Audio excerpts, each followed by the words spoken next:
Okay, nimukomeze mugire. Ndabona hari ibintu arakasa mutwe. Ese izi ngizi ntabwo ujya uzimenya inkuru zo muri Israel ko ndeba Hezbollah yigize akasa mutwe. Alright, ntabwo space iza gutindaho. Mfite n'ibindi byinshi mu kanya ndajya no kurambagiza. Dore ndacyari ingaragu. Meki nagusuhuje. Komera Godfather. Amakuru yiriwe. Amakuru ni meza, turaho turashima Imana. Ntabwo ndi buze gutinda. Nuko nshaka Twategereza Olivier Mukwaya ko nawe agiye kuza. Olivier agira network akoresha iyo bita hari internet bitaga Supercell, ushobora kuba uyizi. Supercell twaguraga airtime y'amasaha 24 n'amadolari 5.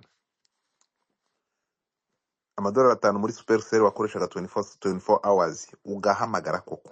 None icyo gihe wasanga ufite ni kera mu 2000 na kangahe kiragihera 2005. Urumva ko turabasirimu ko twatunze telefone zamani 2005 ugashyiramo Supercell, ubundi ukaba warayiguriye nk'umwana w'umukobwa, ukamuhamagara mukavuga mukongera mukavuga mukora n'ibyo muvuga. Mukwaya se wamubwiye wamuvugishije? Arimo arinjira namubwiye. Okay. Mukwaya naze, ubundi abantu mukunda inkuru z'intambara nimuze mwumve. Hano mugiye gutega amatwi, murumva ibiturika, murumva bapfuye, murumva bahunze, murumva bagiye gupfa. Ni ukuvuga ngo iyo tugeze aha ngaha end of the kufite amayeko ndaza kubishobora nte kanze nyakuremo. So bamwe mukunda za nkuru nyine, za nkuru z'ibiturika, tell your people, tell your friends, tell the friend. Kugira ngo akaza mutwe yahageze kama kawaida, manze mbatemo ubundi nigire muri gahunda z'ibuno bya Euro the Queen. Hiyo ni kama kawaida. Yep. Ya update mugomba kuyumva, mukazimenya amakuru, mukayamenya, hanyuma mukabaho muyazi, mukicara muyazi, muzi bijya mbere aho hirya na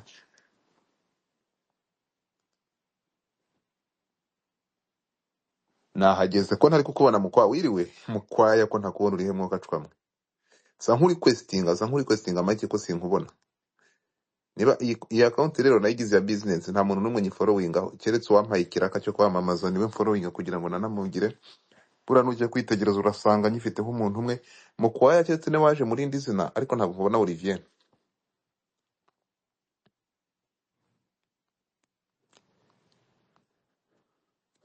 Ntabwo nkubona frame. Yep.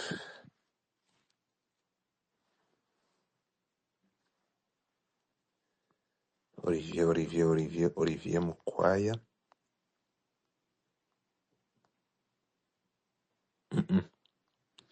Olivier ushobora kuba winjiye muri anonymous. So iva muri anonymous winjire nkubona. So I think you winjiye muri anonymous, that's why. You will quit then ugaruke utari muri anonymous.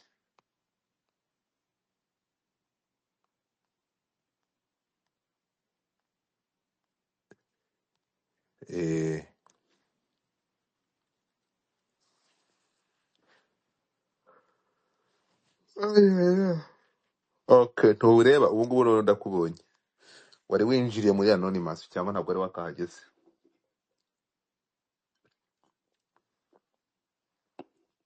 Akora request ya nuza ya microphone ndabona ta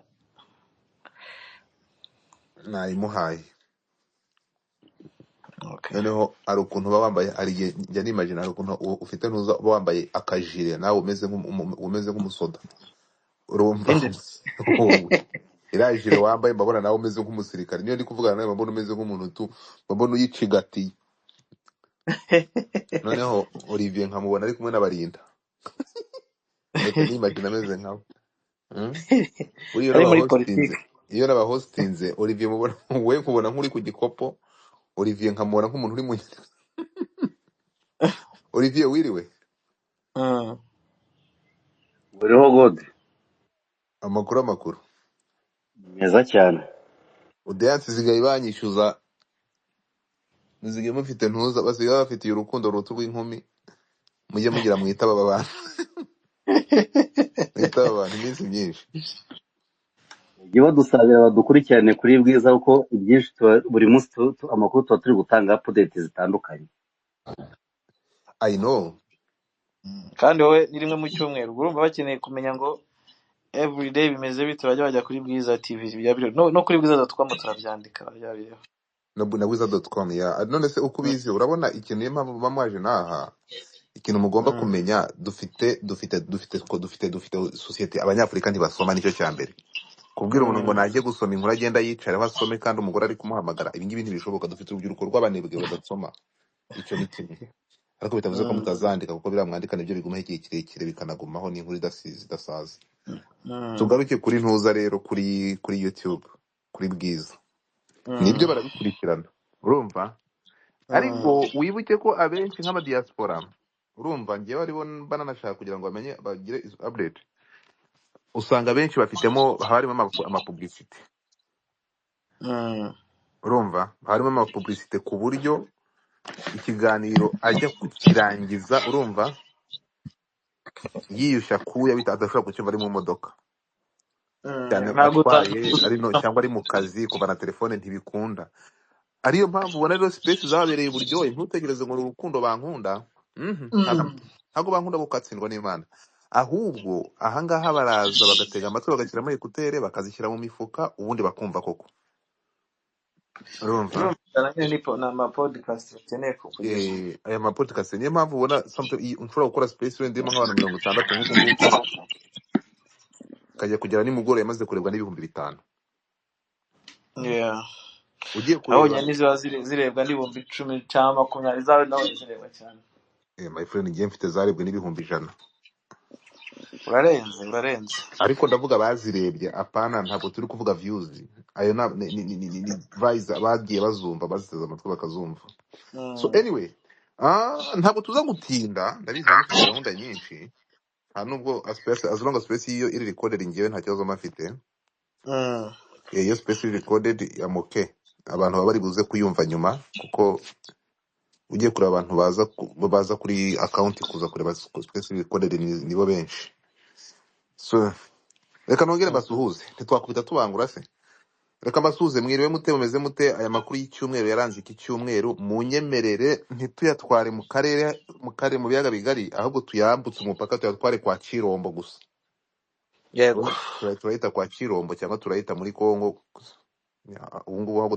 tuvugiye Kongo mbirigi urumva na Kongo sinzi uko tuzatu mumeze mute amakuru yaranze icyumweru mumaze muduhe headline muduhereze breaking news muduhereze muduhe summary kwanza byifashe bite muducire mu ncamake aho hakurya bimeze bite especially muri ku mupaka amakuru ndabizi bamufite abantu bari hariya niba mufite itangazamakuru simbizi ariko amakuru ndabizi ko muyafite bamuri imbere kabisa mutubwire ijambo ni iryanyu mutuganirire okay urakoze Godfather urakoze cyane ndetse n'abadukurikiye urakoze kuma ijambo so icyo navuga nuko igihari wenda mbahaye headline iri short nuko mu mirwano iri kubera mu burasirazuba bwa Kongo ndavuga muri teritwari ya Walikale M23 imeze nkaho iri kwerekeza ahantu bita Pinga iri kwerekera mu gufata Pinga hari ikibuga cy'indege ni ikibuga gito ariko cyagira umumaro wawe bagifite wese hari hospitali hari paruwasi so iri kwerekera muri rusange gufata Walikale ariko vuba ahangaha icyo abantu bashobora kwitega nuko ushobora kujya kumva ngo Pinga bayigezemo ukurikije inzira banyuzemo iyo niyo nakubwira wenda turi buze kuganira byo tuganira byose biba bishamikiye kuri mirwano kubera muri Walikale kuba M23 yarabatatse ngira ngo hari igihe nigeze no kubivuga hano tubwira abantu ko inzira yaciyemo zigaragara ko isa nkaho yatangatanze Walikale ni nako bimeze kandi izo zirita yaciye za Rubero ica Masisi yaciye mu nzira ebyiri aha hose irerekera he muri Walikale iyi Walikale ni teritwari nini cyane mu zigize intara ya Kivu y'Amajyaruguru kaba kandi ikungahaye ku mbaho kuri zahabu mbese irakungahaye ku mutungo kamere ngira ngo umwana abonye ko abafaransa nabo bavuga bati rwose nyamuneka M23 ntukwiye kurwana ahubwo ukwiye kuba wubahiriza ibya rubanda ahanini ubwo birakwereka nyine uburyo iyi teritwari ihangayikishije bano bazungu. So rero icyo navuga wenda reka nyambahe summary ya update y'inkuru zaranze icyumweru. Rwanda kubaha kuri kubirwano yabaye muri iki cyumweru kuva kwa mbere kugera ku munsi wa gatandatu, kuko uyu munsi ubwo ntago ndabona resulta zibyayivuyemo. Icyo navuga nuko imirwano yari yerekeraga Walikale hari kwa mbere, imirwano y'ahantu bita Mbuhi, Nguru na Kashanje, hano ni hafi na Kashuga. Imirwano rero yahuje Wazalendo na M23. Imirwano yaje kugwamo abantu benshi cyane bo muri ASNDH, aba n'Abazalendo bagera kuri 34. Ni intambara itaraboroheye, kuko kwitambika M23 cyangwa se kuza kuyataka yo iri kuguzi gusanga biragoye cyane ko aba bantu ba Wazalendo, ubwo nimvuga Wazalendo abantu baze kumva ko harimo FRDC, harimo abarundi, harimo FDLR, harimo ni coalition yose na za mayimayi zose. So rero birangira toujours utsinda niye no gukomeza gutsinda. Kuwa kabiri nabwo M23 yakoze operation muri Walikale ku ruhande rw'ahantu bita Misoko muri village Katana. Imirwano yari yahuje n'ubundi Wazalendo, abitwa FDP, ASNDH, EPSLS na NDC. Iyi NDC abantu wenda bumva cyangwa se badukurikira dukunze kuba ko ari yo kwa Guido, General Guido, yo bita Ndumba Defense Congo, niko yitwa, niyo bita NDC. Guido rero baramuzi, ni umuzalendo uba muri Walikale, no mayimayi uba muri Walikale, urebye ni nawe usa nkaho control Walikale yose. Aha rero ino mirwano yari huje n'ubundi style yari huje M23.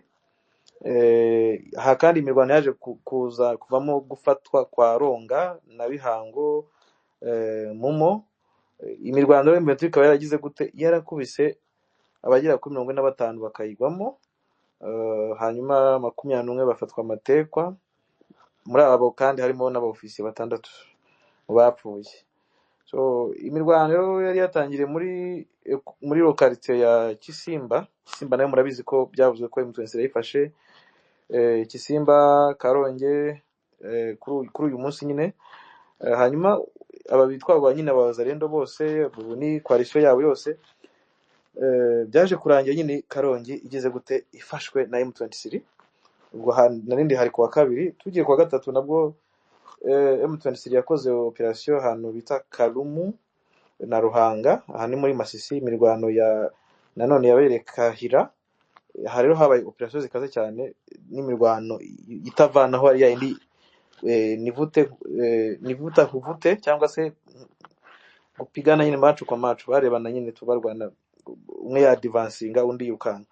Aha rero byabereye muri operation yari ikaze, yabereye muri village Wankeri, Iwama na Bukina, aha ni muri Masisi. N'ubundi style yari M23 yarwanaga n'Abazalendo. Icyaje kuvamo nuko abantu 33 bayiguyemo, barimo Abazalendo, barimo abarundi n'aba FDLR batandukanye. Hanyuma operation yarakomeje, ubwo nkujyanye Rubero. Muri Rubero ni mu rubibi rwa Walikale, muri village Bombi, ahitwa Karinga na Sanganano. Hano M23 naho yakoze ma operation yakomeye. Impamvu ko yakoze ariyo ndi kuvuga cyane, abantu babyumve neza, gukora operation niri kwa advance. So irakora ma operation kujya gute kujya imbere. Iyi operation yayikoze hano haguyemo abantu benshi cyane, kuko yarwanaga na Wazalendo na FRDC, kuko FRDC uyu munsi wa none kubera uko mubizi muri kino gihe Kongo ivuga ko iri muri ceasefire. Iyo bari muri ceasefire, abantu baje bakurikirana amakuru, Kongo ikoresha izina rya Wazalendo. Ndavuga FRDC ikoresha izina rya Wazalendo, yaba FDL, yaba Abarundi, yaba bose bakoresha Wazalendo. Murabyuka mu ntambara zagiye ziba muri za Sake, za Muremure, ibe na Kicanga, FRDC yarwanaga nka Wazalendo. Aha rero hano M23 yaje kubakuramo abantu bagera muri 60, nabo baje kwasiga ubuzima. Aha kandi byaje kuvamo gufatwa kwa Ihura, aha ni muri Walikale. Hafatwa kandi na Rungoma. Imirwano kandi nanone yakomeje ahantu bita Ibuga, ni iburyo bwa Kashuga na Misinga. Aha ngaha rero niho imirwano yagarukiye kuwa gatatu. ariko byose birangira n'ubundi M23 ugeze gute ibatsinze. Tugeze ku munsi wo kuwa kane nabwo M23 yakoze operation muri Sake, tuze hano muri Sake. Iyo operation yamaze amasaha agera kuri 2. Wazalendo 14 baraguye, FARDC 4, hanyuma haza no kugwa abanyamarawi bagera kuri 3. Amarawi rero murabizi ko muri iki gihe bakunda kugenda na za Wazalendo cyane muri Sake, bakunze kwagwa kubera ko bivanga na za Wazalendo nk'abantu bashaka ku advancinga kurwana nk'uko abarundi babikoze. Kandi ku munsi wo kuwa kane M23 ngira ngo yahakoze operation ikivugwa cyane ubwo yashukaga Wazalendo na leta ko yavuye muri Karembe, iza gusohoka muri Karembe. Kuhasohoka rero haje kuza kuberamo imirwano, yarabashutse babandi baza kuza bibwira ko yahavuye, bari barimo abarundi, barimo FDLR, barimo za Nyatura, bose coalition yose muri rusange. Byaje kurangira rero M23 nyine ifashe iyi Karembe n'ubundi igumanye, yongeraho n'akandi kantu kitwa Katahandwa, kano Katahandwa ndetse na Bitonge, ishyiraho n'akitwa Kikohwa. Kandi yakoze progression yayo muri Kiringi, Kadahandwa na Bitonga, yego, Kiringi ndetse na Ruhanga na Maremo, ahose yahise hongera hose irahakora mu operation irahafata. So abarenga ku 182 Godfather barahasize ubuzima. Aba kandi harimo officier 14. Nivuga officier yumva ko nukuva kuri major kugera kuri colonel, kuko abatuwe bo nta nubwo bapfa kubivamo, biragoye bari benshi. Aha rero so ubwo ntabwo ari ama officier na senior officer na senior officer. Yego. Merci bako. Hano rero akaba harimo n'ingabo z'u Burundi muri abo senior officer rwa mukwa uze gukora unmute kuko mic yawe iramutinze, harimo ama icons nko mikumitinze gato, uze kufungura mic yawe. Yego, ndabona yabikoze. So hano harimo tuwa Burundi, Olivier kora mute. Harimo abasirikare b'u Burundi bagera 3 mu babasine officer, harimo major, harimo n'umukoloneli ndetse na lieutenant colonel baguye muri imirwano. Abangaba bari bavuye Pinga baje gukora reinforcement hano nyine muri Karembe ndetse hose bagiye bafata M23. So iyi mirwano rero yaguyemo abantu nyine biganjemo abo ngabo Barundi, Abazalendo muri FARDC, harimo aba FDLR, abo muri Nduma Defense of Congo, hose baguye hano muri zino operation. Tugeze ku munsi wa gatanu rero nuko hano FDLR niyo yahuye n'ibibazo. FDLR na Wazalendo bari barokotse imirwano ya hariya muri Karembe ahitwa Bihendo na Masiza na Kirungi, hose nyine bari bahihinde. Nyuma rero baza kugaruka baje gutera M23, iza kugira gute yarabarashe Godfather, yarabarashe irabirukankana. Ubu ku munsi w'ejo bita nkora continuité nuko aho bahungiye muri aho bita ngo ni Faringa, Maremo na Minzenze, M23 yahageze ejo kandi irahabakura ndetse naho hagwe benshi. Naho ndaje mpagere ngwerezita cyo nabwira kuva kwa mbere kujya kwa gatanu abantu bajya kuri 370 baguye muri imirwano Godfather, harimo n'aba officers. So urumva rero ko intambara ikomeje kugira gute kuba ibindi. Hanyuma ku munsi w'ejo mu gitondo nabwo hari habyutse haba imirwano ikaze, yarimo imbunda z'ubwoko bwose, imbunda nini, imbunda ntoya. Harimo nyine kuba FARDC irashaka kuzana imbaraga nyinshi cyane kugira ngo ibe yakwisubiza biriya bice. Imirwano yaje gutangira ahantu bita Minzenze, handi ku muhanda wa Maremo umanuka hepfo nyine Mpeti muri groupement ya Banakindi. Hano M23 byaje kurangira igeze gute ihafashe rwose. Amakuru narifite nimugoroba nuko yari yakandagiye muri Mpeti, muri centre muri Mpeti yari yahageze. Urumva yakoze progression, irabirukankana, abagabo barirukanka nyine bagomeza gukubitwa umugenda. Icyaje kurangira rero nuko aho bona M23 yagarukiye, wenda nkwereze itaye ku munsi w'ejo, nuko abarenga 31 nabo basize ubuzima hani kwa gatandatu gusa honyine.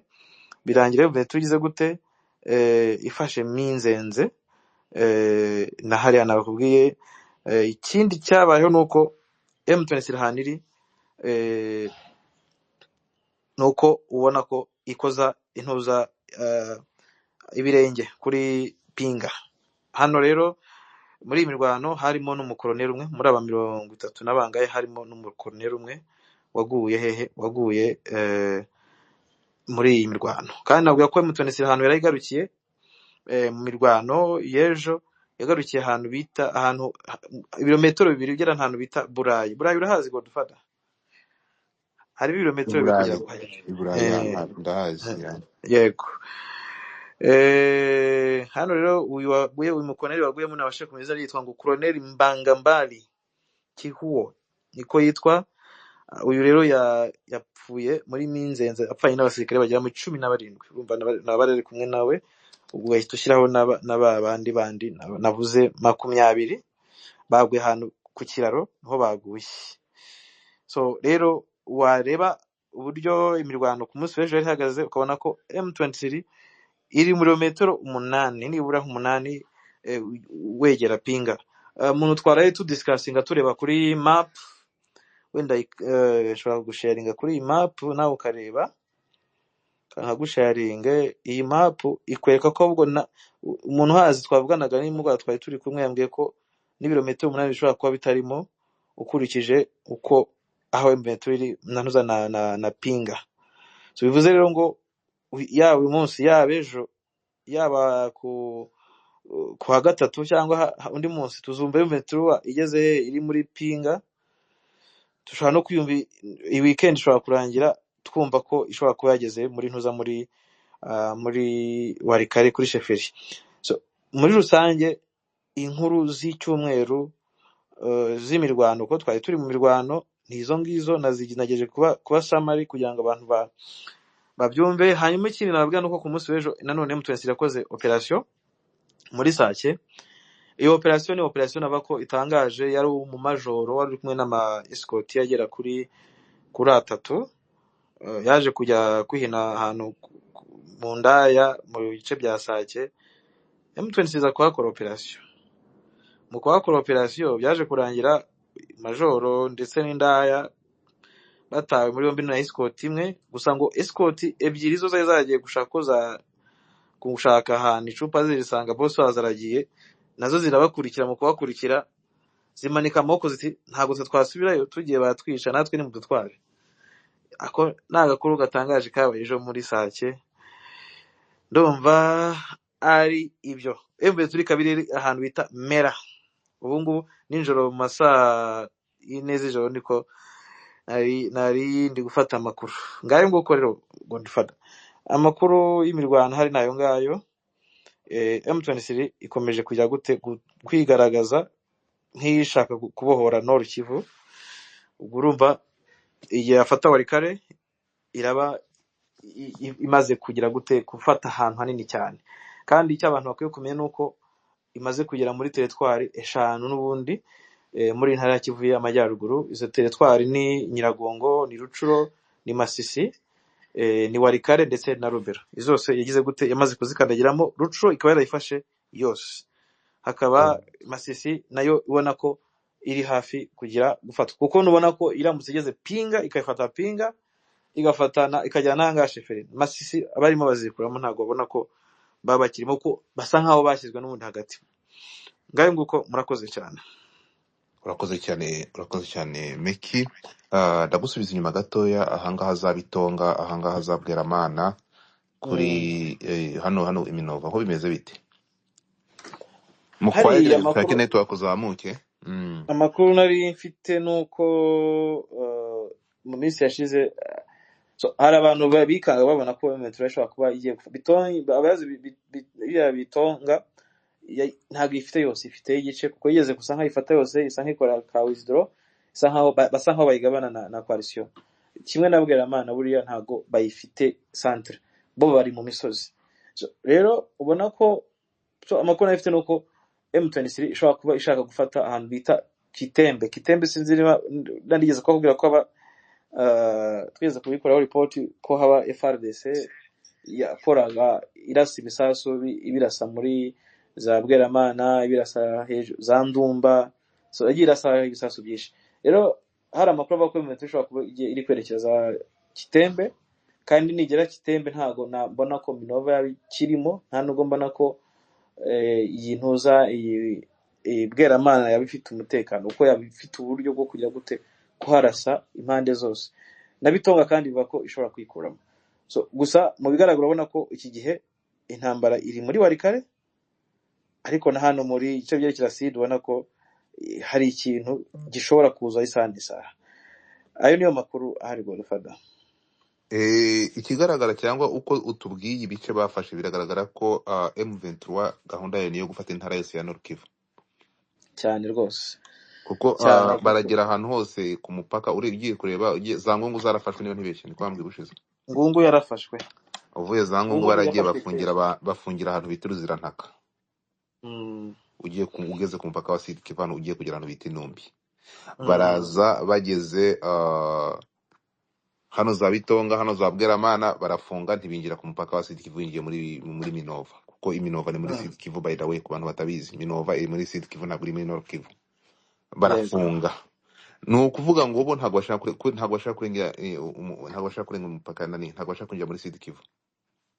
Ukurikije uko ubibona uyu munsi wa none ubona ko batashatse kwinjira muri Sud Kivu, nubwo bafiteho access, kuko bafiteho access. Buriya imisozi bariho ni imisozi iri ntuza bakoreho tactique zabo bakeneye, ni strategique, ni imisozi bashobora kurasaho bashaka. Kuba rero bari muri Sandre mbona ko ari n'impuhwe bagira, isaha n'isaha babakura muso. Ubona ko Sud Kivu ntago barayijyama, ariko je mbona ko igihe Warikare bayifata baramaze gufunga umuhanda uva Sud Kivu unyuze za Warikare. Ikindi urumva barabamaze kugira access ku muhanda waberekeza Kisangani. So bafashe Warikare bahita bafunga umuhanda uva Bunyakiri uvuye Bukavu za Kavumu za Kivanga ukakomeza Bunyakiri za Ntuza werekera bafunze umuhanda wa Bukavu Kisangani. So bivuze ko urabona ko nanone ikindi kintu ushobora kubona mu gufata Warikare harimo inyungu nyinshi kuri M23. Icyambere cyo menace zavaga muri Warikare zije muri Masisi ziraba ziciwe intege, birabirangiye. Reinforcement zavaga muri Sud Kivu cyangwa se muri Kisangani zirazirangiye. Ikindi abacuruzaga amabuye bakuye Warikare, imbaho, ubuhinzi, uzko banyegoma batunzwe, bari batunzwe na Warikare muri iki gihe, kuko bo bakoreshaga indege, bakoreshaga n'imihanda, uriya muhanda nyine wa Sud Kivu. Uyu munsi niramo kugeze muri Warikare, n'ubundi still igoma irakomeza kujya mu mazi abira. Na reinforcement zavaga muri Sud Kivu zose zirabazigize gute zazibaye coupe. So bikwereka ko rero amaherezo nyine ni hahandi Godfather. Intara y'Ikivu y'Amajyaruguru ubona ko M23 yigera amajanja. Urakoze cyane. Mukwaya wiriwe wo nengere gusuze. Wiriho Godfather. Mbere yuko none njya mu bibazo, hari ikindi ufite wakongeraho kuri iyo update baduhaye? Kuyameka nuko wenda kuri Total yagiye bivugamo, ubwo ndavuga ku mirwano yo muri Warikare, nuko yaguyemo abantu barenga 300 muri rusange muri iki cyumweru gishize. Ikindi ndi bwongereho, mushoje muri kugenda muzenguruka strategy, ariko muri ko iyo muri kuvuga mujye muvuga abo ruhande, uko mujye muvuga abo ku ruhande rumwe, abandi bo bambaye ntuza ntabwo bajya baraswa. Ku ruhande ntabwo mu mirwano ntabwo haburaho. Iyo muri kuvuga mujya mumbwira ku ruhande rwa Aduyi, reka mujye Aduyi ubwo ngiye ndi pro M23. Kuki mujya iyo muri gutanga update hano mujye muduha iruhande rumwe, namwe muri pro M23 nkanjye aha. Nangwa muri abasesenguzi, muri abanyamakuru. So reka tukubwire ukuri, ntago twebwe turi abavugizi ba M23 ko nta nicyo byaba binatwaye. Ariko icyo nshaka kukubwira cyane, twebwe nka Bwiza twaturayize inshuro nyinshi guhamagara uruhande rwa leta ngo urugero duha amakuru. Ubwo ndavuga FARDC twamagaye njike kaye k'inshuro nyinshi cyane. Aho kugira abantu bakurikira Bwiza TV barabizi twaturayize kumuhamagara. Mukwaya ufitemo ekutere? Yego nzifitemo. Wayazikuremo, watubangamiye ntushobora kumva amayeko arimo. Urumva Godfather, yego twaramuhamagaraga akadutuka cyangwa agahita gukupa umubwiye ati giye nkorera Bwiza nkeneye kumenya amakuru ya agahita gutuka. So rero iyo ubigerayo inshuro nyinshi ushaka amakuru, icyo gihe nta balance zibaho. urumva ari guhamagara uri ikinyamakuru cyo mu Rwanda bakaguha amakuru kandi bavuga ko u Rwanda rwo batera. Ariko nk'umunyamakuru nkeneye kumenya kubalansinga story. Niba rero batazi duhaye balance ntago baturenganya. Hanyuma ikindi none se nkubwire ngo iyo nkubwira uruhande ndarukubwiye nkubwira ko Metro yarashe FRDC nkubwira ko FRDC yapfushije abantu 100 none se nkubwire ko FRDC yarashe Metro itabarashe Godfather. Okay, oya macaka ku kiganiro kiryohe. Macaka kugenda ku kiganiro kiryohe urumva? Kigende neza kibe clear. Reka dukomeze. Mukwaya wabonetse wagarutse? Ndahari wenda mitera nunganira Miki kuri ibyo ngibyo mwe muvuga yagerekeranye n'abagwa ku rugamba. Yego. Ku ruhande rwa guverinema abapfuye n'amafoto amwe namwe nuko nk'ibi muri space atanyuramo kubera ya mahame nyine yitangazamakuru twize n'amafoto yabo abahari wewe ngo leta iri coalition gouvernementale ngewe nyamara rero uramu yampaye mwaba mukoze kuko ngewe hano kuri platform mfite uburenganzira bwo kuyashyiraho nishyura amadolari 200 ya buri 300 ya buri gihe y'iyi boutique mureba nemerewe kubishyiraho kandi nta nubwo ngewe iryo hame ryanyu ry'itangazamakuru ngiye nkora citizen journalism ntacyo bimbwiye muyampinya ariko akomeze fata ijambo ukomeze mfura ya mama. Bwo nkomeje nyine ubwo nubo ngo barirukanka n'imirambo yabo ntibayitware igasigara yanamye ku misozi. Ubwo rero M23 nayo byabayeho twayibona kuko naho twize kwibona ndakeka ni Gicwa niho byabereye. Hanyuma simvuga ko badapfa barapfonda kwenda bafite uburyo ya mico nyine y'abarwandofone yo kwihagararaho nimba hari nabahaguye bigasigara ari dossier interne zabo. Yego. Ubwo no cyo navugaho wenda bwo yirana n'imirwano mu gusoza harakana mwavuze kukorekana ibice mu Ventura yagiye izengurukamo gutyo ariko nayo ndongeraho eske mwabashije kumubasha kubona yuko M23 irwana itarwanira gufata ibice ari ukubohora ku buryo buri totali Nord Kivu kandi nta mpunzi nimwe muri Nord Kivu igiye murabibona? Ahango giye kutoza gusesengura kandi ndanga kugira ngo muze kunsobanurira ngende mu Kigali ndimo kubabaza uyu munsi muri wanjye umurabaye umunyamakuru mwe murabatumirwa ariko nawe amaso yawe arabona amaso urumva amaso ari buve hano muri ntuza ndi muri leta zunze ubumwe za Zamburi ndebe biri muri Afrika ayo maso yabareba gute nababaye ay'Imana mwe muri kuri tere ndi kure muze kugerageza mu byumva ubwo amaso yawe batekutemeka tubare ko wenda warikare ivuyemo nimara kuvamo habe na Minova bayifate hahita umwera uburyo rero guverinoma provinciale aho izaca uretse kuza Rubavu ariyo nzira izabisigaye. So nukuvuga muri ngira yibajije mu kwa uwitegereje tugiye kureba okereka manzu ngarure gato hano muri ntuza ngarura za Butembo ndebe bamaze kugera twumve niba bararenze Nord Kivu kuko bageze Minova bageze Bwaramana barafunga baragenda bageze Ngungu bigira uruzirantaka gatoya bagira uruzirantaka bigira hirya gatoya ku mupaka ara ugiye kugera za Bura ara kuri ntuza bahita gute harya hara ku mupaka urenze uruzirantaka gato barafunga ku mupaka neza uravuga bitonga reka bitonga ni hano Bwaramana bitonga buri ifatanya na Bwaramana na Minova ndavuga bageza za Ngungu uragenda ugatambika gatanu bitiruzirantaka ukagenda ukagera ku mupaka aha ugiye kugera ahantu biti numbi bacukura amabuye za Tromarine urumva ndahibagiye bacukura mu minsi yashize ndegeze kwarasa ni numbi numva ngo numbi nukuvuga ngo ukankubwira ukuntu hakikiye nukuvuga ngo ahanga hazabitonga uri kuvuga nukuvuga ngo uraza ukagera Ingungu ugafata inzira y'amaguru ikanyura ahantu biti Murambi ukurira misozi ugacuri kureba Bweramana hasi yawe na za Minova ureba amazi so hari uriya mukandara ugenda ni mu maferme abantu batunze inka ugenda ukamanuka ukazagenda ugafata za Numbi urumva ureba umusozi bita Buragiza aho ngaho ni muri Nord Kivu so biraza bigafata ugafata za Buragiza so uraza rero ufata umukandara ugakomeza ugatambika ukagera ahantu bita za Ruzirantaka aho ngaho ni ku musozi naho niho umupaka niho umupaka wa Numbi cyangwa wa Sud Kivu na Nord Kivu uri ahantu bita ariko za ngira ngo Numbi. ni Rwangara Mu badufata. Rwangara iri hagati ya ruvuga ngo uriya mukandara ndi kukubwira unyura mu Rwangara. Rwangara rero ifata kuri side zombi, Nord Kivu na Sud Kivu. Yego.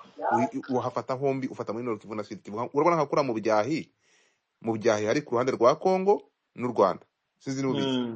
Exactly. Yego. So niko Rwangara buriya kuko ari ni bikuyu by'abantu bafite inka babatunzi. So iri ku ruhande rwa Sud Kivu na Nord Kivu. So uriya mukandara uragenda ukafata neza hara za ntuza za hara Inumbi. Iyo uvuye Ruzirantaka ugera Inumbi.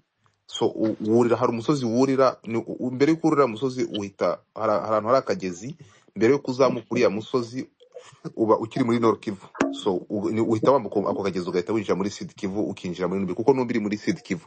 Uwo mukandara urakomeza ukagera za Rumbishi aho Manzi avuka. Za Rumbishi rero Rumbishi gasigara kuri Sud Kivu aho nuko mukandara ugiye. So aba batipe ntago bigeze barenga Ruzirantaka. Urumva? Baragiye bageze Ruzirantaka barafunga. Baraza bageze hano Iminova hano za ntuza za Bweramana na za Bitunguru kumbwira barafunga ntabwo bigeze bamuka ngo bambuke Iminova karakageze Iminova bambuke muri Sud Kivu. So nashaka kubaza mumbwire ku ruhande rw'ahangaha za Butembo bafungiye barenze za Kanyabayonga. Butembo icyo nzi cyo nuko ntari bubyibuke ko bishize igihe Butembo ariko nigeze gusa nko bikubwiraho ndabishaka nibishaka ariko nzi ko bakikiye urabizi ko bakikiye Rubero centre yaje no gutuma nuza wa Rubero wayoboraga Rubero ahungira Butembo.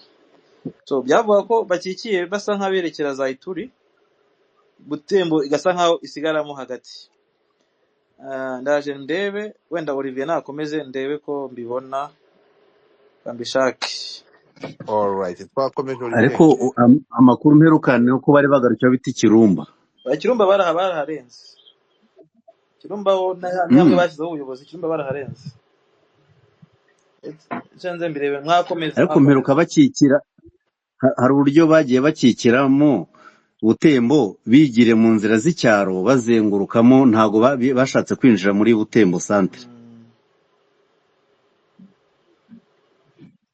Reka mbishake mwakomeza na Godfather. Okay, wakomeza Olivier wakomeza. So urukumva ko gahunda yabo nuko Nord Kivu yose isigara mu maboko yabo. Bashatse gufata province yose. Bashatse gufata province imwe ya Nord Kivu. Urebye ahantu bagiye bafata bagira bagahita badeployinga ntibongera kwa advancinga. Ariko kubona ko bafite strategy yuko nta muturage wo muri Nord Kivu uzavamo. Yego. Kuko urumva ahantu ho ugiye ureba ahantu hose hari amasantere bagiye bahakikira. Ahantu hose hatuwe ugiye kureba nka za Rubaya barazikike bajya za Mwumba, ugiye kureba nka za Kibabi ntabwo igeze hari imirwano hari ahantu hose kubera iki bagiye bakikira imijyi bakayisiga nk'abaturage abatipe nta kibazo bafitanye n'imijyi. Sake banze kuyinjiramo. Buriya ni na Goma muri rusange byaratugoye no gusobanurira abantu uburyo itafashwe biba bigoye cyane, ariko ubona uko bimeze. Minova hariya neza ku mazi bahari nta muntu wahunga. Nta muntu wahunga. Ubwo inzira y'amazi imanuka muri Sud Kivu yabifunze, ubwo nuwo kuzamuka ruguru waba uri kugana ni muri Nyiragongo ku Kirunga ntiwajya Kibumba, muri Sake n'ubundi naho ubundi harafunze ntiwamanuka ntiwajya hehe. Bigaragarira ko iri suffisamment yuko bafata aeroport bikaba birarangiye. Okay, so Olivier witegereje urabona like ubona objectif cyangwa iherezo rizaba irihe? Reka muraza kungarura gato mumbwire n'impumeko y'ibiganiro ku bantu baranga badamenye bataviza amakuru badakurikira. Ibiganiro bigeze he? Ese abarundi baracyadiplowinga? Mperukanga mutubwira ko muri Kauzi Biega abarundi barimo ku training wingi yatangiye, mutubwira ibingibi ngo ubushize no mwaramwe ngo niba ngo ari iki n'iki ibyo mukibira. Murabona abarundi baracyari muri Kongo bimeze gute? Gahunda yabo baracyafatanyije na ziriya FDLR naho wazarindo bimeze biti? Muze kutubwira muhereye kuri mubona umwuka umeze ute? Intambara yo nta gahunda yo kuyihagarika, nta biganiro bihari. Ku ruhande rwa Kongo bavuga iki? Barakomeza kudiplowinga. mudufashe nk'abantu bari kuri tele.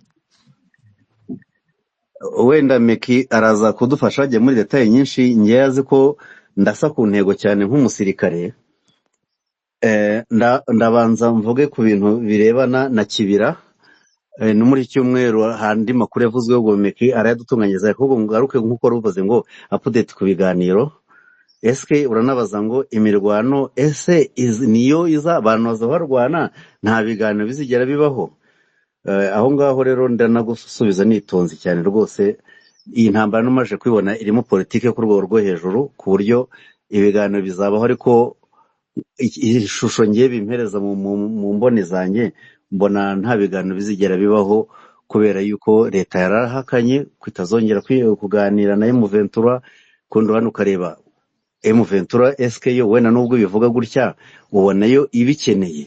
Cyo ni kimwe wakwibaza, eske ko rano kwibaza none ibiganiro biraba bikaba hagati y'u Rwanda na Kongo, harwana M23 na leta ya Kongo, bukibaza none se ko baganira bakavuga ngo ni CCRF, ngo izahera tariki 4 z'ukwa munani, M23 nayo igasohora itangazo ko bati ibyo rero twe ntago tumura bya biganiro bya Rwanda, bivuga ko n'imyanzuro ifatirwayo ntago tureba.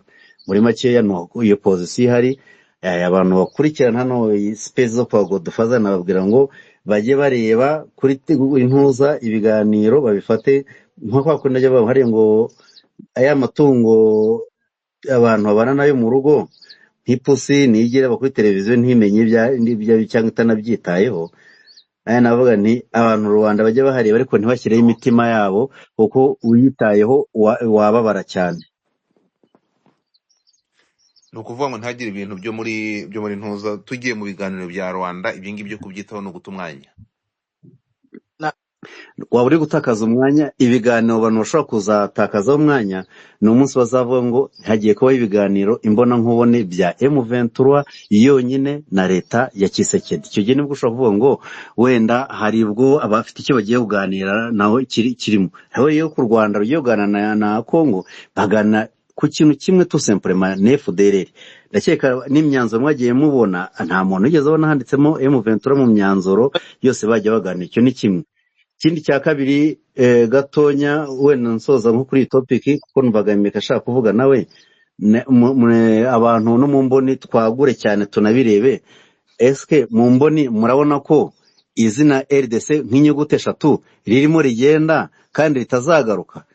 Banzu here kuba ingamba leta ya Kongo ifata ni ingamba ziganisha ku mirwano gusa.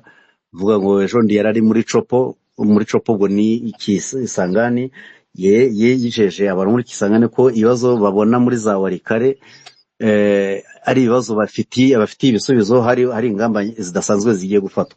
Ubwo ndaza kwibaza uranatanga icyizere yuko hari ingamba azafata Kisegedi n'undi kuhosubiramo z'uburyo wenda ashobora no kubohoza kugeza ku mupaka wa Bunagana.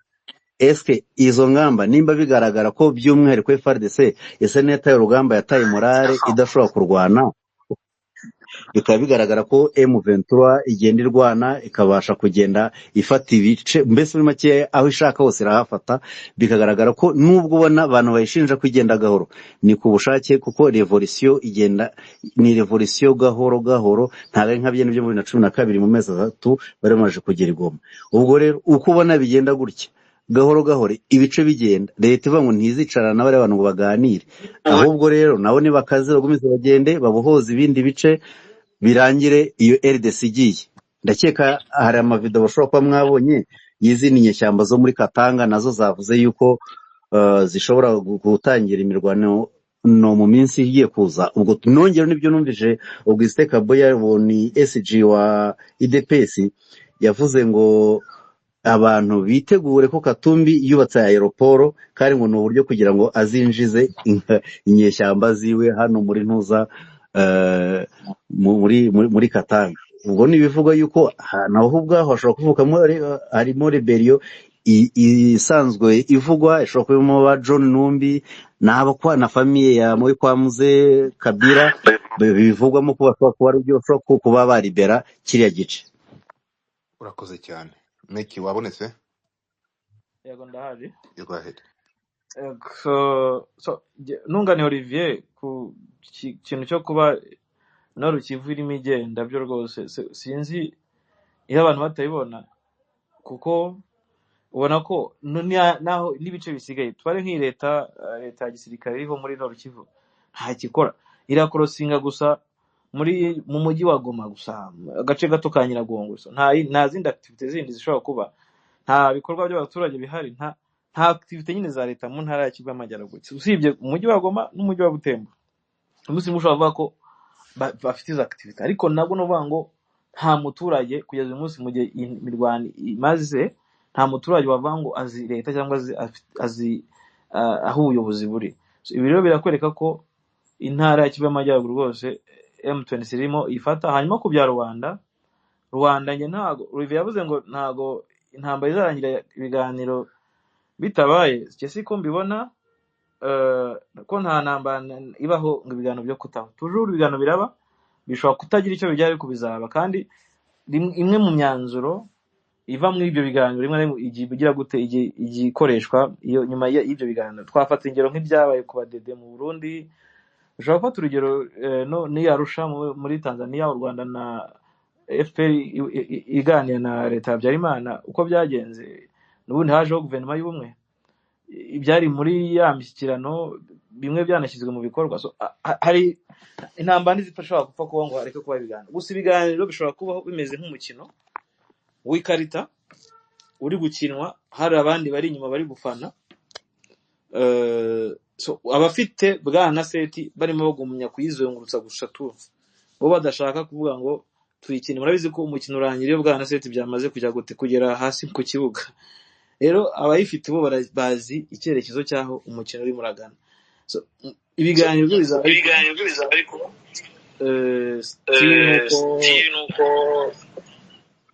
ko nisubiramo ni amayeko ya ntuze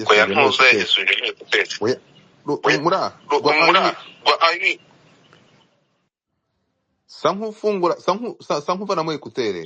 Olivier ufite amayeko, uravanamo ekutere. Nge nazivanyemo Meki ufite amayeko, ekutere. Oya ni wowe Olivier, ni wowe sankusoka muri space ugaruke. Nge nta ekutere mfite. Olivier nasoke muri space yongera garuke. Komeza ndakumva. Ngewe mbona ko Rwanda kuba iri hariya Rwanda na Kongo baganira, nge mbibona amahirwe. Mbona kuba batavugana na M23 ni amahirwe kuri yo. Impamvu ko ari amahirwe, buriya bavuga ko ari ibibazo igihe M23 yananiwe kujya gute, yananiwe urugamba, ndetse wenda ubona ko na diplomasi yayo idakora. Ariko n'ujya kuruza asanga M23 diplomasi yabo, politiki yabo irakora, bari kwiyegereza abaturage. Babonye nko muri iki cyumweru bagiye Shasha, Bisimwa na Wiringoma, Colonel Kerema, hari abasikare b'abakuru ndetse na Byamungu bari bagiye Shasha, bajyana na Nyamirima basura abaturage, banagira n'ababwira ati mujye mu gisirikare, fata urubyiruko. Urumva ibi bo barakomeje ibikorwa byabo. Rwanda kuba itabahamagara, barimo bubaka politiki yabo, bubaka governance yabo, imiyoborere yabo, ikindi barimo bagura ibice bafite, nge mbona ariyo mahirwe yabo. Ariko igihe Rwanda yabana yitumirwamo bakajya kwicara ku isahane y'ibiganiro, kugeza uyu munsi mujye mu mboni zanjye ntago mbona ko M23 ifitemo inyungu. Igihe yaba yicaye hariya ntiri mu gihombo, ready iri mu nyungu. Iramutse ivuze ngo igiye kwicara mu biganiro uyu munsi none, tuve n'urugero bakavuga ati aho ufite turahagwaye noneho hagira hashakira umutekano, ntacyo yaba ifite Godfather. Kubera icya mbere cyo hano hari imipaka y'ingenzi, ndavuga iya Rubavu, hari imipaka ya za Butembo, ya Kasindi, imipaka y'ubucuruzi, imipaka ifite urujya n'uruza. Nuvuga ngo ubundi nge mbona ko iramutse ifashe intara ya Kivu y'Amajyaruguru ikabona kujya mu biganiro, yaba ifite uruvugiro. Ariko uyu munsi none ifite uruvugiro rw'intambara na politiki rw'ubusasu, ariko ugiye mu buryo buri physically wakwibaza ifite icyo ubundi yajyana ku meza cyakanga leta. Kuko uyu munsi none na leta nubwo yigira gutya, ntaho M23 irakora. Irimo irakora ku mabuye abazungu bagataka bakavuza induru, ariko umunsi izakora nko ku kibuga cy'indege, igakora ku mujyi, kuri kapitali y'intara ya Kivu y'Amajyaruguru, Tshisekedi noneho ntacyo azabeshya abakongomani.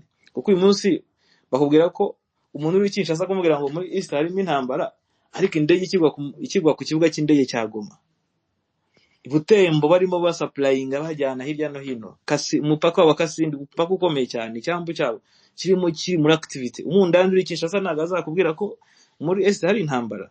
Ntabwo umuntu wa hano muri Goma hafite etage hoteli ye wibera Kinshasa azakubwira ko hari ikibazo afite mu gihe hoteli ye activity zikomeje nk'ibisanzwe. Rero mbona ko uyu munsi mbona M23 mu rwego iriho ku kigero cya Rwanda, ngiye mbona ari inyungu kuri yo kwikomeje urugendo rwo kwagura ibice no gutanga umutekano aho utaruri, ariko byaba byiza igihe itumiye mu biganiro ifite ibyo bice, kuko yaba ifite ikivugiraho. Kuko nubona Nanga cyangwa ukabona Bisimwa bari mu mujyi wa Goma, ukabona Wiringoma arimo aravugiraho Njike Kayika avugira, ntekereza ko nta mujenerali w'Kinshasa byaryohera cyangwa umunyepolitike ubona ko ibice byabo byagiye. So njye nuko bibona kwiye kintu cya Rwanda still banibonamo inyungu kuba Tshisekedi avuga ati Rwanda nawe mubona nk'umuntu uri amahirwe mu 23 yahisemo u Rwanda ko baganira kandi ararwana mu 23. So mubona ko we yaradeviye yihitiramo bagomba kuganira, nyamara uwo bagomba kuganira inkoni aracyamukubitisha inkoni. So nuko mbyumva. Sinzi niba nanjye nafite icyo nshaka kongeraho. Godfather umpaye ijambo. wide kabisa. Nashaka kubanyuza inyuma gatoya. Eske mwibuka ko imishyikirano ya M23 na leta ya Kongo imishyikirano yabayeho? Yabayeho yabayeho kandi yabayeho mu 2020 ndakeka na 20. Tshisekedi hari intumwa za M23 ndetse ndekeka na kopi ni mara kure muri archive, ariko Mike wajya abika muri machine yaza kutubwira imishyikirano yabayeho atarabita abateroriste. Tangazo none nyuma niyo yabyaye imirwano, none ku buryo urukumva none iyo ngiyo imaze iki muri iki gihe. Reka kugira ngo ubashe kubyumva rero neza, ngo kugira ngo imishyikirano ibe hari position ya M23. Position ya M23 niyo baganiriye na Tshisekedi n'itsinda ryiwe rimo Minisitiri w'ubutegetsi bw'igihugu Kinshasa, banayashyiraho umukono yagomba kubahirizwa. Icyo gihe abarwanyi ba M23 bose bakinjizwa mu ngabo bagacunga umutekano wa Nord Kivu. Ariko ibyo ngibyo ugiye kuvuga gutyo, ibyo ngibyo ntekereza ko ari revendication cyangwa ibyasinywe DMRF icyatumye M23 ivuka, ibyasinywe le mars nani mu kwezi kwa gatatu le 23 byavuye muri zina rya M23. Ibyo ntekereza ko ari amasezerano ya c'est la même chose n'ibyavuye n'amasezerano y'icyahoze ari CNDP bamakenga binjira muri gouvernement. Hari ngo ntandukanyirizo revendication bare barazihinduye se, kuko ugiye kura amasezerano yabaye 2009 bajya muri ntuza ntaganda twara ingabo muri gouvernement, CNDP ije muri gouvernement. Ntekereza ko ari byo basinye, bagombaga gukora ibyo ngibyo umutekano ukamanza ukagaruka. Niba ntibeshye muze kungira dore kiragese n'akameza amenye mu kanwa, muze kudufasha mutubwire. Sintegereza ko byo basubiyemo. Siyo muri zo revendication babwiye Tshisekedi izo barabwiye Kabila mbere. Amasezerano baragiranye na Kabila, sintekereza ko ariyo bongeye kubwira Tshisekedi akemera kuba yabashyira mu bikorwa bakohereza abantu Kinshasa, bagera Kinshasa kongera kabihinduka. Sintekereza ko ari byo muri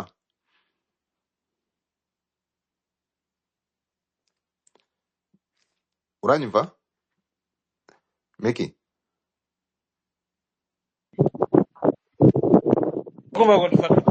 Murangwa afite network mbi, sinzi nibyo ndi kuvuga uri kubyumva. Afite n'umuyaga nawo, nashaka uburyo jya ahantu hatarimo umuyaga. Nashaka natari wari uri kubaza wasubiramo ikibazo.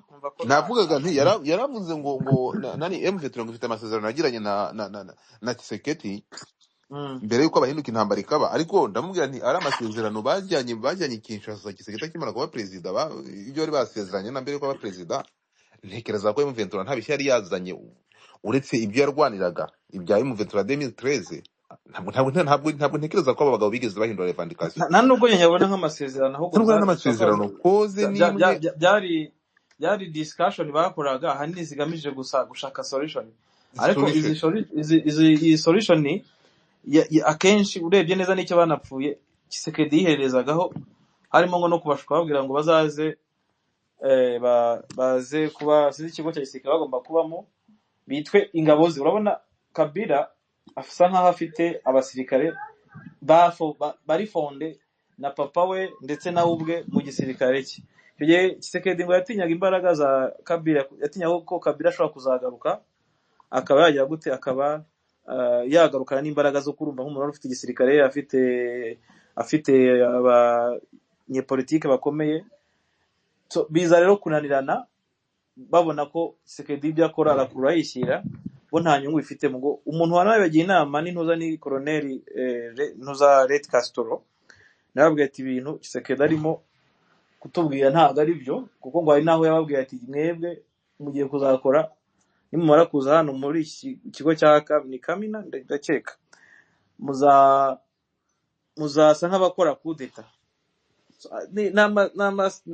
Ni ibintu ubona ko bisa nkaho byari controversial, bo bamukorere kudeta de bamara kumukora kudeta abona uburyo bwo kujya gute gufata bamwe na bamwe mu basirikare ba Kabila bari bakomeye muri icyo gihe. Rero ngo abandi baza kubona ko ibyo babwaga ari umutego, mu kubona umutego nibwo ngo baje bateka twisubire Cyanzu tuzakubwira tugiye kugisha abandi inama. Basubiye Cyanzu nyine nibwo bahise bagira gute haciye igihe gito batangiza urugamba. So, ariko ntago byari amasezerano, ahubwo amasezerano nge navuga ya CNDP yo muri 2009 mu kwezi kwa gatatu itariki 23, uko ni still nujya kureba nuzasanga n'ubundi n'izina rya M23 Mars ni izina ry'inyuro ryishyuza ayo masezerano. So niyo navuga ko agihari n'ubundi amasezerano yarakozwe yarabaye, leta ya Kongo ntigeze igira gute, ntigeze yubahiriza. Intambara ziri uyu munsi ni izigaruka kuri aya masezerano, ni izishyuza ibyari muri aya masezerano CNDP ya Rurankunda yagiranye na leta ya Kinshasa. Nicyo navuga. Haho rero uyu munsi none nta biganiro, nta solution nimwe yigeze ibaho hagati ya M23 na leta, kereka ibiganiro byari Kampala ubwo bahungaga muri 2013 ubwo babarasaga bagahunga n'ubundi babarashe bari mu biganiro n'ubundi, ariko ibyo byose byageze gute nta mwanzuro wigeze ugira gute ubivamo. So mbona rero ko we iby'i Kampala hari umwanzuro warasohotse usohoka abandi barahunze. Barahunze. M23 imaze gusohora itangazo mu kwezi nyirango kwa 11 yavuze ko ihagaritse ibikorwa bya gisirikare ubwo ni 2013 ko ifashe inzira ya politike. Icyo gihe ibiganiro byarakomeje hagati y'intumwa za M23 ndetse n'iza leta, birangiye n'undi basinyiye amasezerano i Kampala barasinye. Yego, ariko ntago uyu munsi none amasezerano icyo mbona gihari, icyo M23 rwanaho ni ibyo muri 2009 nibyo muri bya Revenue Mars, niyo mbona ko bo bahagaze uyu munsi none. Nubwo nibyo bagenda babigarura kuko nibyo bya 2013 nabyo yari nka revision ya 2009 igihe CNDP yasinyaga na leta. N'ubundi urebye poeza zo muri 2009 cya gihe cyaba Benjamin Mkapa na Olusegun Obasanjo ni nazo n'ubundi inyinshi zagarutsemo muyo muri 2013. Twatandukiriye ubu ntitwasubiye inyuma cyane, tugaruke ku gikopo, mutugarure ku ntambara. Ibyo bintu byose muri kuvuga yari leta na ntuza nta n'uwo Kisegete yarakaje ku butegetsi. Tugaruke uyu munsi, munzane mu kibira ngo munzane ndashaka intambara irimo abarundi, intambara irimo wazarendo batari wakabayeho, intambara irimo hibu, ndashaka intambara y'uyu ngubu. Tuvuge ku by'uyu ngubu n'iyo myaka yashize tubyihorere, ntabwo byigeze bitanga umusaruro, baragambanye nabo. Ntabwo ushobora kunyumvisha ukuntu mbwira ngo amasezerano yarasinywe. Icyo gihe ninde wari uri mu biganiro? Saba abantu saba abagabo muri Kenya no muri Tanzania, sibo bohereje force zikagenda zigaca Rohingya nyuma. Abari bashinzwe gutanga ibiganiro cyangwa abari abahuza sibo bohereje ingabo zo kujya kurasa Makenga Bertrand ari Kampala. So ibyo tubyirengagiza tuveyo, ntabwo nshaka no kugira ngo dusubire muri iyo myaka yashize. Tugaruke kuri uyu munsi kubira kuri teremo kacwamo. Mutubwire mu mpamakuru kuri abo bakoronere, kubera iki Kongo ishobora gupfusha umuntu nka koronere ariko urugamba ari kurwanira igihugu agashingurwa mu ibanga cyangwa agatarwa ku kiwanja. Ibintu mubibona mute? Tshisekedi ntabwo ashaka kwereka abakongomani ko hari intambara kandi gutwara amasenior officer, kuko umuntu nka koronere gupfa mu gihugu yakaba ni igitangaza. umuntu apfusha koloneli akamera nk'umuntu upfushije private. Mutubwire mubona biterwa n'iki nkamwe mukurikira amakuru umunsi ku wundi, muze kumfasha, hanyuma muze no kudufasha Na- mutubwire none se ubundi training ibingi zimeze zite za kawuzi naho ngaho abarundi bite? Godfather, Yes. ubundi iyi koloneli bo bayihabwa bate? Fata urugero, fate abakoloneli cyangwa abajenerali bo muri Congo, ugenda ushakire CV zabo, muvuze ati yakoze kosi zaha naha naha, ahereye kuri kadete, kwanza yakoze basic course arayikora y'umusirikare usanzwe, ajya mu zindi course zo Ni kuba Kongo ni kuyobora igisirikare amakampani, kuyobora batubwira ko amasosiyete. batubwira ko Kongo ari igisirikare cya munani muri Afurika, niba atari ku isi, niba ntiruzi nanjye ni ku isi, ni muri Afurika. Ibyo nyine ni ukubigenderaho Godfather, ni ibintu by'aho ngaho nyine. None se ni nka bya bindi bya Dawidi na Goliyati. Goliyati yari igisore, ariko Dawidi ari akagabo gato, karamurangije kamushyira hasi gakoresheje ntuza muhumetso, so itopito. So rero ntago na Kongo ndiko imeze. So Nigeria nyine ifite abasirikare, ko hari abantu bafite ikibarimo Godfather.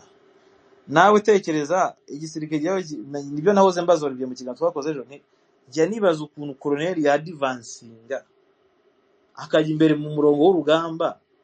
So nkibaza aba bagabo bite byabo, urabyibaza bikagucana, kuko urebye nko muri izi ntambara zegereye Masisi yegereye Walikale, ukareba senior officers baguyemo, ariko naba benshi harimo abazarendo, harimo FARDC n'aba barundi baguyemo.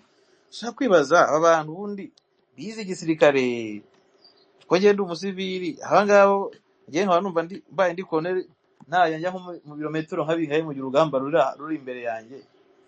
Ibi ushobora kubyibaza, ubona ko nyine nta plani baba bafite, n'abantu bameze nk'abari kurwana ku bw'abantu, ni nka Vietnam rwose. Ibindi Olivier nakomeza.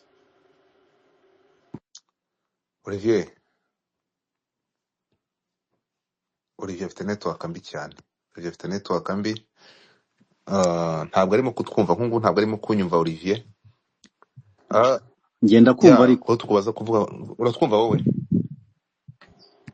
ndabumva Okay, rwose. ndabona n'umuyaga wavuyemo. Olivier, iyo witegereje cyangwa mu mboni zawe turebye iyi nkundura, nuvuga ngo mu minsi mike turaza kumva Walikale yavuyemo. Aba Yego. bagabo bari gupushinga kugira ngo leta yemere ibiganiro, cyangwa papasi yabo ni ukugira ngo bagere kuri objectif bamanze kuvanamo Nord Kivu imanze kuvamo yose, ubundi bicara bafite ikintu babashyira ku meza. Ibiganiro nakubwiye ko nubivugamo rwose uba uri gutana n'inzira mba ndimo. Okay. Nta biganiro bihari, ntabwo M23 irwanira gufata ibice, ntirwanira kujya mu biganiro, iri kurwana ibohora agace. Reka mbagarure gatoya kuri ntuza numvise ikiganiro ejo bundi cyakoreshejwe n'abagabo bari bafitemo ubuhezanguni bwinshi cyane kuri BBC. Tube tuvuyeyo gatoya ku ntambara y'Kinshasa, tugaruke muri ubu buhezanguni n'iyi ntuza, n'iyi ideology mbi cyane ikomeje kugaragara muri iyi ntambara. Ubu ni igifite imbaraga cyangwa urugamba rwahindutse rwasubiye kuba urwa leta? Kuko ugiye kwitegereza harimo uburemere na ideology kakaye yizi FDLR zifatanyije na CNDD-FDD zifatanyije n'abo wazarendo, bamaze kuba umuntu umwe. Ntekereza bigeze mu kibaba cya leta y'Kinshasa ku buryo unabirebesheje amaso warabibonaga. Iki kintu kiracyafite imbaraga nk'icyo zari zifite muri la minsi yashiraga, ubwo mwatubwiraga ko FDLR n'ira mitwende bahuriye mu kibira kujya gukora imyitozo aho barasiwe zira training zari muri Kauzi Biega. Hari mwambwe ahantu hane. Iyi ideology yifashe gute? Iracyafite imbaraga nk'iza mbere? Urabona ibiri kugenda bishira, kandi burya ideology igira imbaraga bitewe na situation zihari. Ubwo situation ihari ubu ngubu uri kumva ko byanga bikunze izo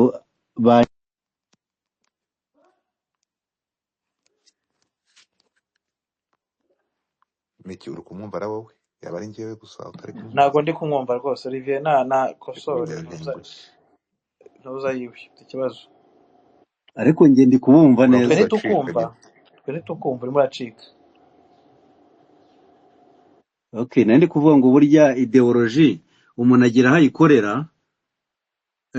ndetse akaba n'imbaraga zimumutera kuyikora. Ubwo rero gutsindwa kwa buri munsi ndetse no kubona batakaza ibice bikomeye na benshi mu babigize bari kugenda bapfa, urakubona usanga nk'ahantu hasigaye honyine babasha kubikorera batuje ni hano mu mujyi wa Goma, kandi nabwo ntabwo borohewe niba kuba bambara ubuke. Mbese muri makeya M23 liberation iri gukora ni nako ibyo bintu byose bigenda bicika burundu. Okay, so bivuze ngo izasigara ari intambara abangaba bamaze kuva mu nzira, cyangwa abantu bari bashatse gukoresha iyi ntambara kuyizanamo iriya tribalisme bacitse intege?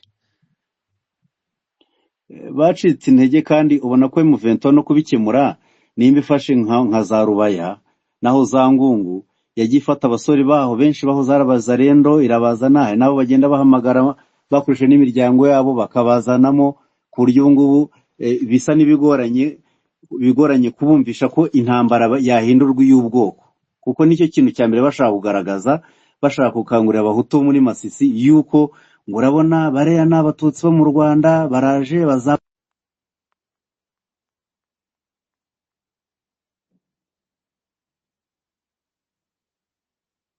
Olivier rwose network yamubanye imberenge.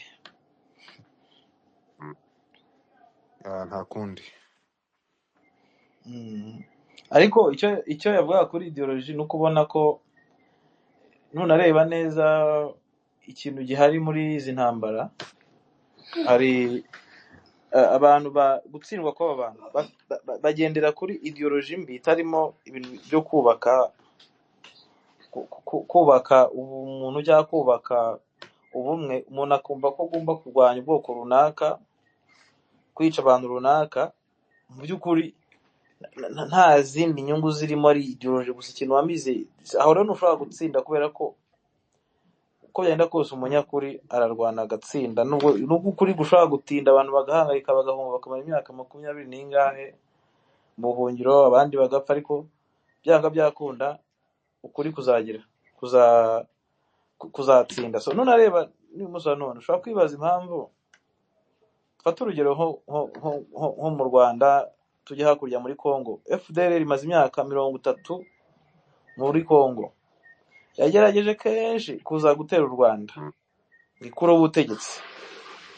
Ibyo yabigerageje cyo koza babideology bayijyana mu bazarendo, bayikwiza Kivu yose, sidi Kivu barayimanukana, bambuka Burundi bajya hirya no hino, ariko ntibashobora gutsinda mu rugamba rusa nkaho rwo kurwanya cyangwa gukuraho ubutegetsi, kubera ko ntibyashoboka. Kuko abo bavuga ngo nk'ubava ko barwanira ngo abanyarwanda baraboshye, nk'igisekirite yavuze ngo abanyarwanda ngo ubutegetsi bw'u Rwanda nibo, ariko umunyarwanda uri muri ubu butegetsi uri kubwenjoyinga we ntagaruka bibona. Igihe umuntu atazagufasha muri ideology yawe cyangwa gufasha mu bitekerezo byawe, ntabwo ushobora, abaturage batagufasha ntabwo watsinda.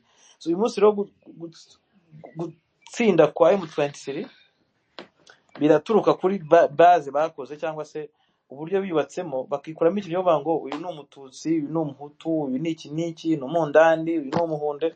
Mu gihe abahunde bo bafite urwango rwabo, bumva ko bagomba kuboye, none mu gihe abandani nabo bumva karuhugo. Mu gihe abahutu bo muri Kongo nabo bamaze, bamwe muri bo bivanze n'interahamwe, babaye nk'interahamwe. Urumva ibyo bintu byose nta gushobora kugira ubutsinzi. Noneho uzugere no ku gisirikare cya FARDC, ugishyize hamwe n'abantu ufashe bahaye training bashyize hamwe, ariko nta discipline muhuriyeho, nta ethique, nta kintu na kimwe.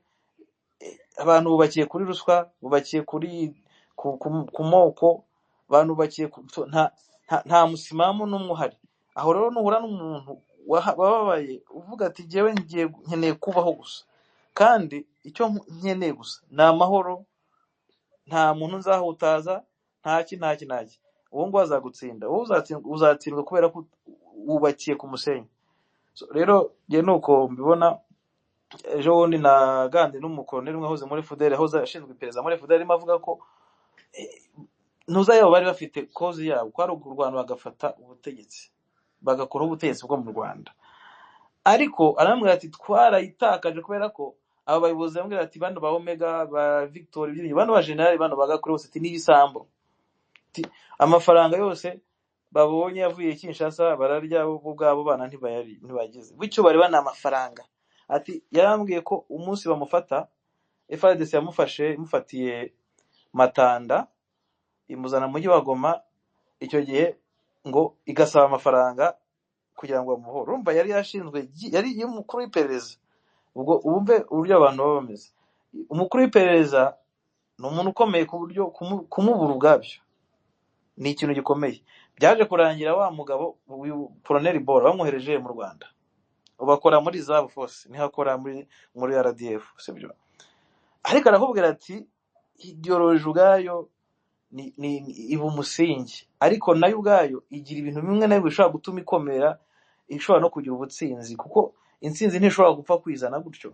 Igira abantu, ikagira ya mico wa muco bahuriyeho, discipline bahuriyeho, ikagira wa murongo bavuga bati twebwe turakora ibi, nta ugomba kujya nta n'ugomba kujya. Ibyo rero nureba neza urasanga nka M23 uyu munsi bari mu murongo umwe wo kujya gute gushaka gukubaho.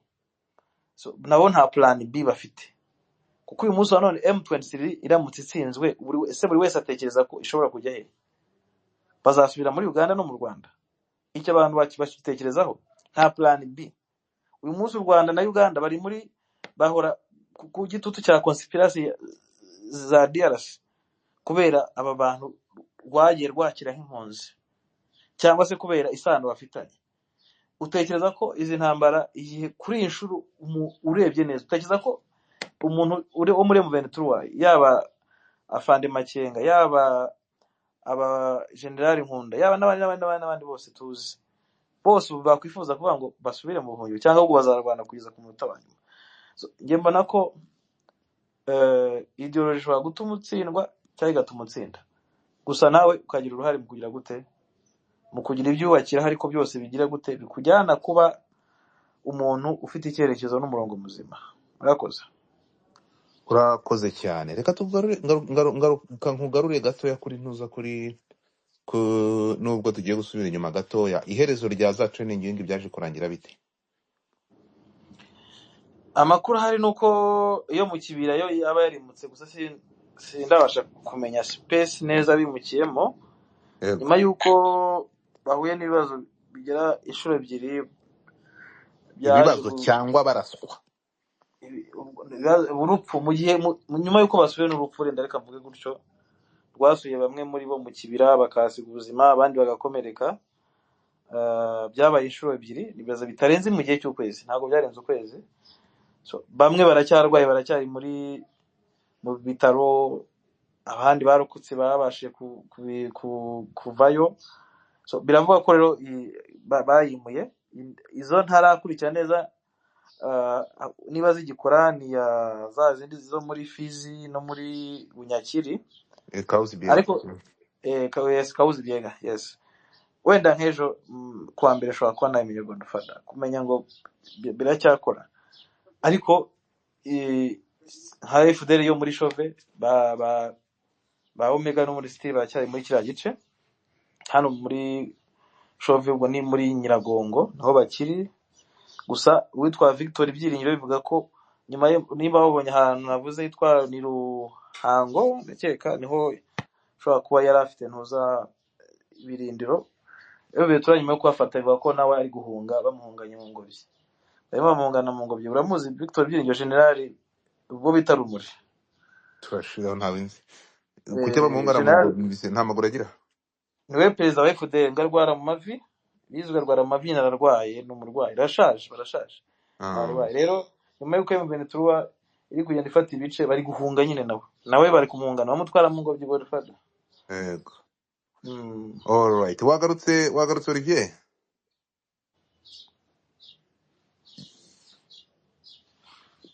Olivier uranyumva? Umva Olivier byanze kabisa uyu munsi ikiganiro kiraza kugenda. Olivier uyu munsi ntago byakunze pe burundu.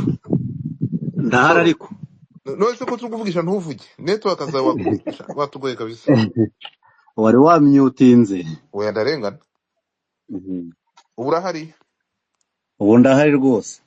Aha, so twitege iki Olivier, ukoresheje nk'impuni z'umunyamakuru nk'umusesenguzi, twitege iki muri uru rugamba? ugendeye ku makuru y'ibyabaye abantu icyumweru gishize. abantu baraza kwitega n'ubundi ko hashobora kuza kubaho indi mirwano, uduce tundi tugafatwa, kandi bashobora no kubona n'ubundi akaduruvayo kenshi kuri kote ya guverinema, kuko niba batangiye kuzana ngo guhindura itegeko nshinga, ubwo niko ari buze kuvukamo akandi kaduruvayo. Ni icyo turi buze kwitega, naho ubundi kwitega ko imishyikirano yarangira ntibishoboka rwose, nk'uko wenda twasubiye inyuma twagaragaje ko M23 mu biganiro nta kintu yakungukiramo, bitewe na pozisiyo ya leta ya Kongo. Ni mushyira intwaro hasi, hanyuma tujye muri brassage. Ibyo ntibyakunda kuko abariya bose barirukanwe muri FARDC. Bivuze ngo leta ya Kongo yemera ko M23 bashyize intwaro hasi bakavana mu bice bigaruriye, babinjizamo ariko abasirikare bo hasi gusa, bariya bo hejuru b'ofisiye b'abandi birukanywe muri FARDC ntago bashobora kubakira. Niyo pozisiyo bafite. Eske noneho wakwiba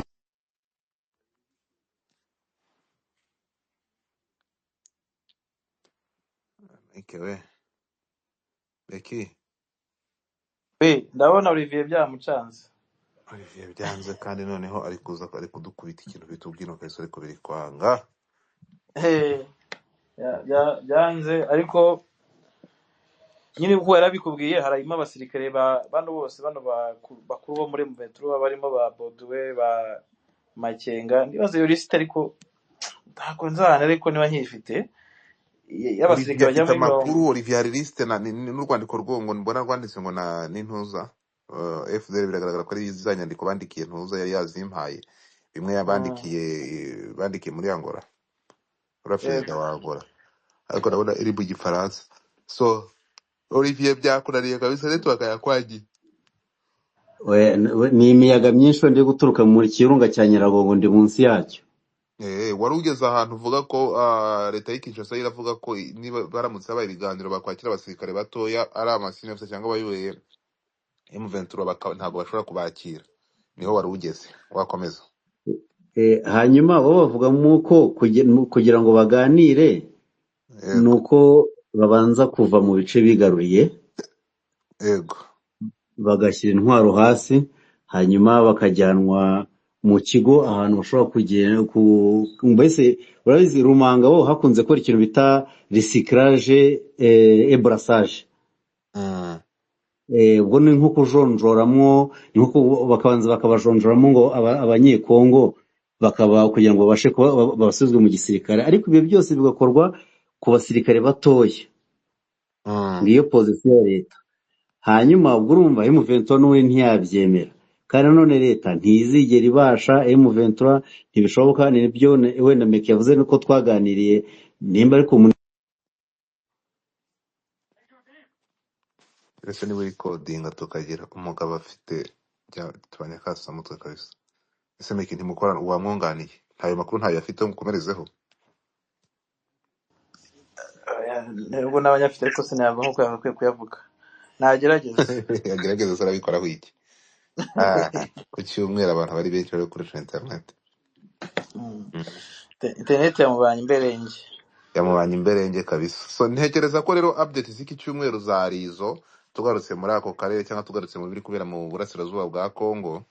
Urumva nyuma nshaka kugira ngo tubivugeho muri rusange, abantu babe update, bamenye what is going on, bamenye ibijya mbere. Ntekereza ko bifasha, kandi abantu bagomba kumenya update n'ibijya mbere. So ntabwo turamenya, hari ikintu kimeze nk'ubwiru, Uburundi buracecetse. Iki kintu cyari cyatutumye kigatuma abantu basa nkaho bakangutse, ngiye ntashobora kurenza amaso ki ideology kugeza aho abagabo bakoresheje amagambo akakaye.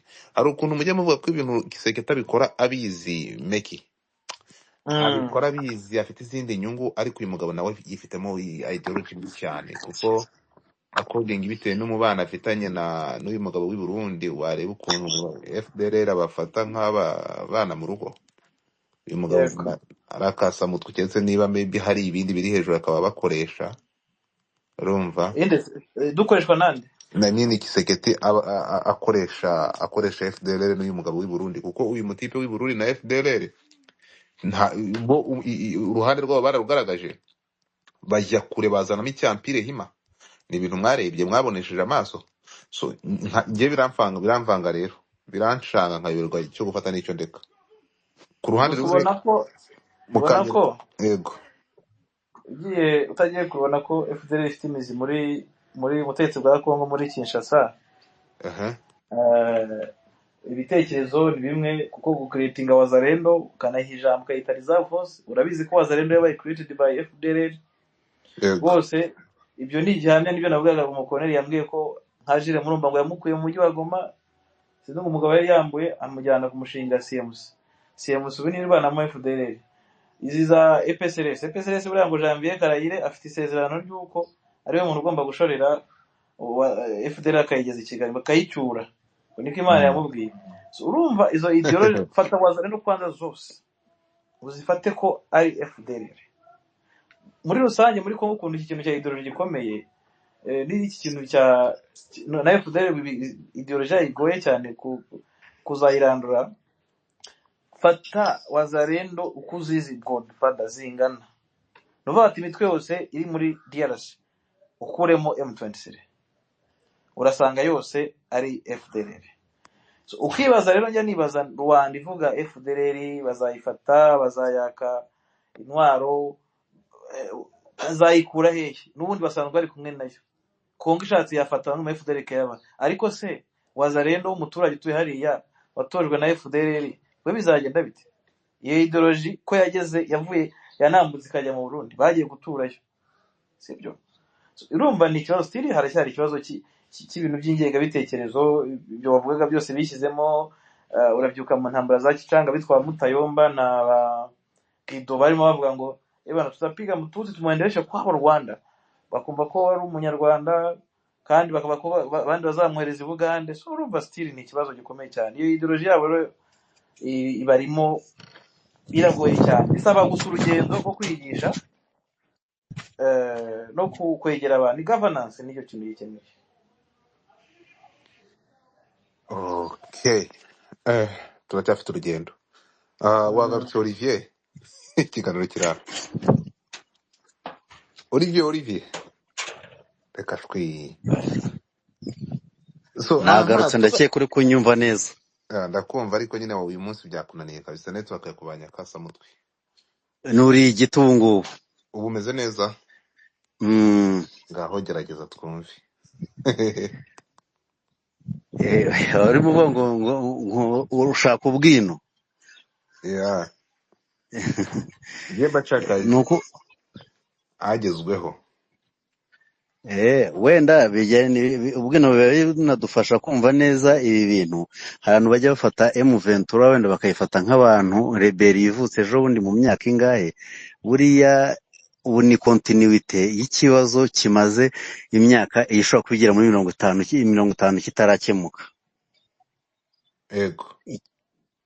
Icyo kibazo uko kimaze imyaka 50 ni nako communauté internationale ikizi, kandi leta ya Kongo ikaba yarakirengagije.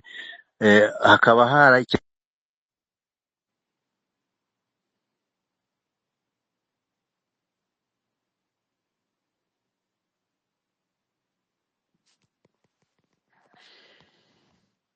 abayakasha mutwe rwose. Olivier ni ibindi kandi cy'umukundira ntabwo ajya givinga hapo. Ntabwo ajya. Buriya ntiwasezerera umugaragu wawe Olivier twamusezerera, ariko nyine tunagane ku musozo. Urukumva ntekereza ko at least once a week tugomba kujya dufata umwanya tukaza abantu bakabona izi update bakamenya iberaho hakurya mu buryo bumwe cyangwa ubundi. So urukumva tumaze kumenya ko abarenga za magana bamaze kugwa muri iyo mirwano, warikari igiye kuvamo. Mu mboni umuntu yitegereje nuko intare za Sara ngo cyangwa abajene gahunda bafite niyo gufata nani province ya Nord Kivu yose, kuko baragera ku mupaka ho bitandukanye n'indi province bagahita ba stopping. So anyway, reka tubitega amaso dukomeze turebe ubwo ngubwo nitugira ibindi bishya, bitavuze ko tutategereza next week on Sunday. Haramutse habaye indi nkuru yihutirwa nabahamagara mukaza mukatwa updating. Nuko bashimira Meki. Ariko nibutse abantu ko aba bagabo bakora ibiganiro at least 2 mu cyumweru cyangwa 3 kuri bwiza.com. ni ikinyamakuru. Ugiye kuri website ukandikaho Bwiza ushobora gusangaho ibiganiro, ariko afite na YouTube channel ni Bwiza TV. Bwiza TV, ntekereza ko ibyo biganiro, ibi bintu turi kuvuga aha, baba bafata umwanya hari bakabisesengura bakabiva imuzi, baba bashyizeho urumva ni ikiganiro kiba cyateguwe, nabonye mushyiraho nk'izi mapu zose ziba ziriho, biba bimeze neza cyane. So mujye mujyayo munarebe, mumenye amakuru, mumenye ibiri aho hakurya y'umupaka. Ngayo nguko ugira ngo kubashimira se. yego murakoze cyane. Urakoze cyane. Ndumva ari ibyo ntabwo twari butinde. Tumaze igihe kingana iki Kandore space imaze akanya kangana gute ya imaze isaha gusa amakuru ikiganiro kirenze isaha, ubwo ntitwaba tugiye kurondogora abatumvisha ubwo ngubwo, ibindi mwaba twaba tugiye kwibana mu magambo ayo tubonye naya mujyana amakuru ngayo nguko. Mbere yuko nkurekura wagarutse Olivier? Ndacyahari n'ubundi. Ariko uri kuvuga ugahita ucika pa telefone ikaba nkayizimye. Oya, ni ikibazo cya network ndi kubona mu kirongo cya Nyiragongo ari kuvamo ibintu by'imiyaga myinshi, sinzi ukuntu byagenze uyu munsi. Ngaho rero mbere yuko tujye tugana ku musozo, ubuzima bwifashe bute mu mujyi wa Goma Olivier?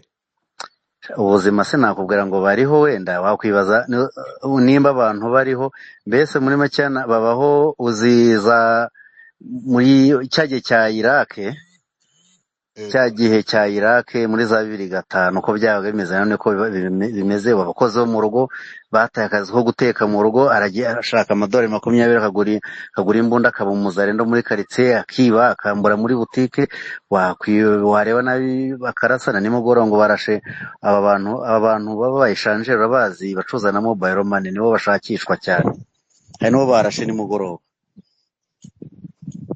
Nuvuga ngo mu mujyi wa Goma ugiye kureba imaze kuba nka Ghost City.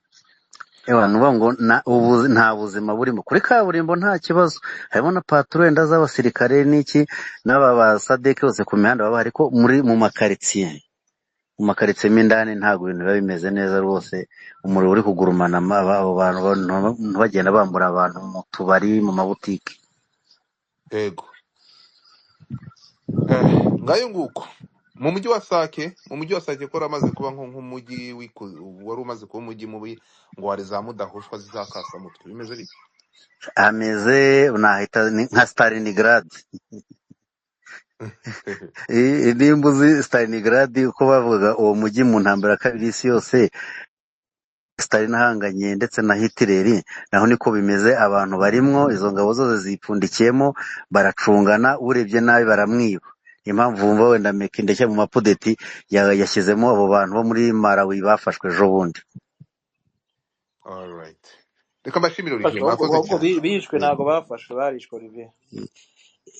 Ahubwo ubushize nibwo twavuze ku bazungu bahafatiwe. Yego. Ya, ngayo nguko.